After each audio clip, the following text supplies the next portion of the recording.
So we need to take bold action on renewable energy and on housing. And I propose that we need to build houses on massive scale. In fact, I remember after Hurricane Katrina, I went down, I was in college at the time.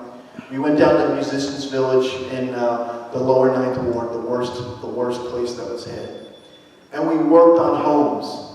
And you could see government actually working together with nonprofits, building and getting things done. We need to do that on a massive scale to help build the middle class. Thank you. Mr. Alexander, 2 minutes. Thank you. So, listen, I grew up in public housing. 799 Southeast Boulevard, Vineland, New Jersey. It was a HUD house, right in front of the railroad tracks. Train came by every morning from 2:45 to 5. So, but that was our home, and we were very proud of it. And the program was this. My mom won the lottery, and the lottery allowed her to be a recipient of one of these homes that were being built at the time. And the rent was based on your income. And my mom was working 2 jobs, and so she was able to get us in.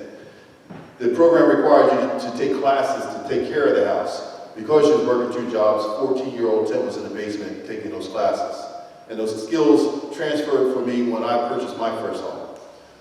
The program took part of her rent for the first 5 years and put it aside for a down payment for a mortgage.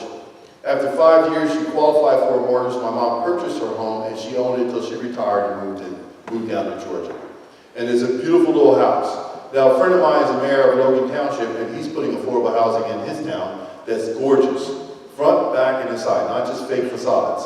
So we take those 2 aspects, the program that we benefited from, and the style of the houses today, and we do it all over the country. And we create competition for the builders and for the landlords. And competition is going to drive down costs, but at the same time, the benefit is we get more people into housing. And we have to change what it means to be low income in this country. $100,000 for a family of 4, it means they're barely making it. So we have to raise those numbers up so more people can qualify, and we need to stop excluding young people without children. Let's give them an opportunity to get in there as well. Maybe they don't get priority, but eventually they get to have an opportunity for themselves too, and a pathway to home ownership. So for me, it's about modeling what I learned from my experience growing up in public housing and imitating that, but making it much better, more affordable housing for everybody. Thank you. Ms. Reese, 2 minutes. Thank you. The one thing we can do in Congress is to start reining in the predatory purchasing policies that Zach had mentioned as well, and the predatory lending practices that we know that happened and caused the housing bust in 2008 that could certainly happen again with the cost of housing today.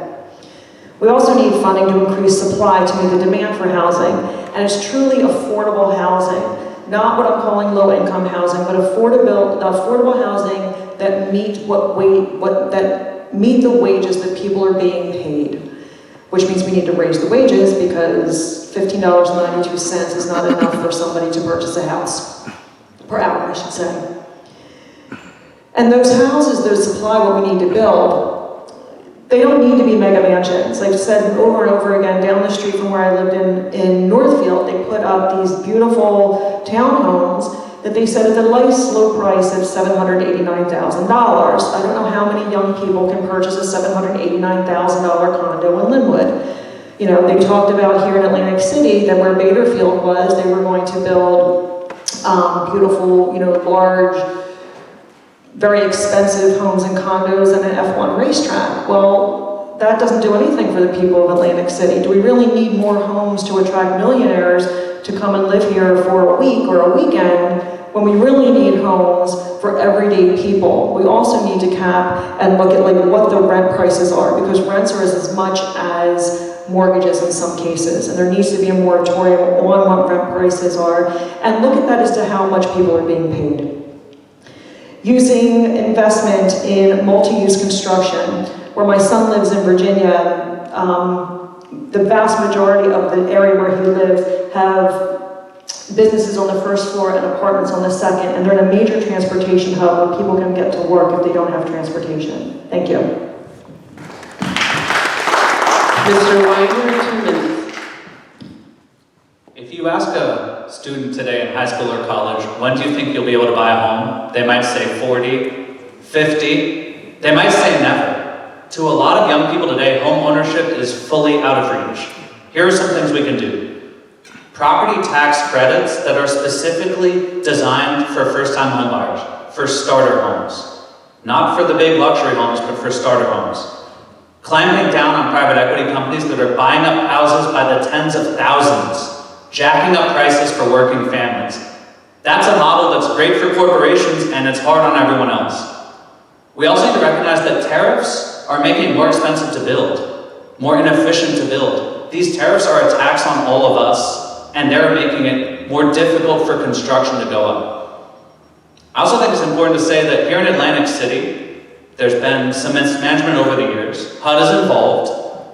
There is a role for the federal government to play in supporting local development. And as a member of Congress, part of what you need to do is connect those dots, is listen, not just tell the local bodies what the national government thinks is best, but make sure that the priorities are locally led. And I think that when you look at Atlantic City, the incredible potential that we're seeing right now for new development, the federal government can be a partner in that, can be a supporting partner for Atlantic City saying, we are going to help you make sure this next chapter is a good one. But this current housing crisis that we're in, a lot of it is about a corporate first mentality. And I think there are a lot of steps that we can take. They're not all gonna happen overnight, but this cost of living crisis, it's about taxes, equipment, corporations taking away from working families' abilities, and the federal government being there for Atlantic City as a partner through and through. Thank you. Thank you. Our next moderator for the evening is Ms. Marilyn Kirkland.